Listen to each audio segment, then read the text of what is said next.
Hey guys, welcome back to the DTC Concepts YouTube channel. If you're not subscribed, please subscribe. Give this video a like. We're about to get into the tail end of Robin Egg Refresh. I'm excited. We're getting close to the end. All right, we are back at Robin Egg Refresh. Phase one, I guess now we're calling it, is kind of done. All the cabinetry's in, handles are in, faucets in. We've got one additional shelf to put up here. We've got our new lighting fixtures that are in. It's just feeling really good. It's feeling so good that our client actually decided they want to continue in other spaces of the home. So phase one, kitchen and laundry, wrapping up, and now we're walking into phase two, which is the living space. So in here, there was some very dated plaster with a lot of texture. Not good texture like you see all over the Instagram today, but it was very thick and heavy and it felt old and it was shrinking in the space. So we tore that all out. We're also going to take this opportunity to insulate everything that we can. We did that in the kitchen space when we did it. So once that gets done, we are going to move on to the floors. They are original hardwood floors that we're going to restore.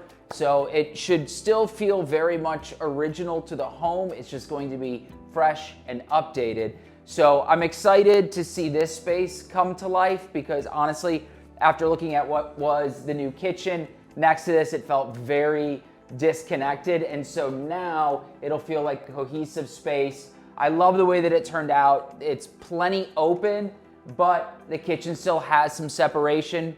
This was a post we could not remove, but I was not mad at it. We've got bar overhang here for stools, which is lovely. There's still plenty of interaction with the space without it being one big, gigantic single room. Sometimes people ask me, why do you care about insulating an interior wall? They get an exterior wall, they're like, elements, the weather. But for me, when you're doing the interior, the insulation also adds a bit of sound barrier. So when somebody, say, might be using the bathroom right on the other side of what is a kitchen eat-in area, it will be nicer if this is fully insulated with two pieces of drywall on either side rather than it just being hollow. If you've ever been inside of a house that feels solid, that could be partly due to the entire house being insulated. The sound doesn't travel, it doesn't feel as tinny. I've had some people complain to me when they bought new construction homes that it just feels like a tinny box, and it's because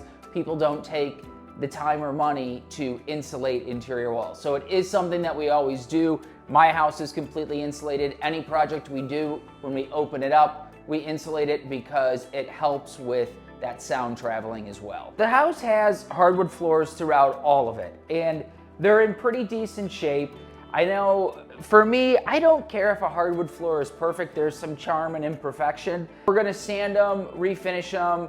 We're gonna do a clear varnish on it. It's going to look nice and just fresh and updated, but it will still be very much characteristic of the homes built in these times.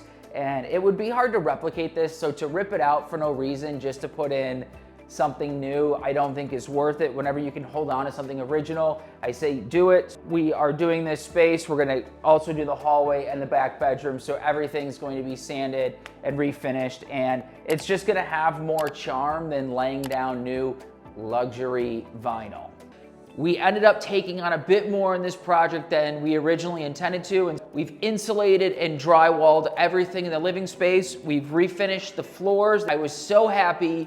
Our client did not want to just cover them with new luxury vinyl. I hate that shit when people take good things and cover it. So these are the original floors. They probably have one sanding left on them, but they're so beautiful and it just fits the house. So in here, we've got to get our baseboards on, we got to get our window casings and our door casings on, and then our painter will come back and do that. But we're very close to the end. And realistically now, we're probably a week out. You always think you're gonna be done before you are, but we're here with some punch list items to do, little things, filling in a little bit of some grout holes from putting up shelves. We're putting in a wine fridge, putting a bathroom back together because we drywalled in there as well. So it's just those like 10 random things that if you've got a really, really good sort of general construction work kind of guy, can come in and just sort of knock it all out. Hoping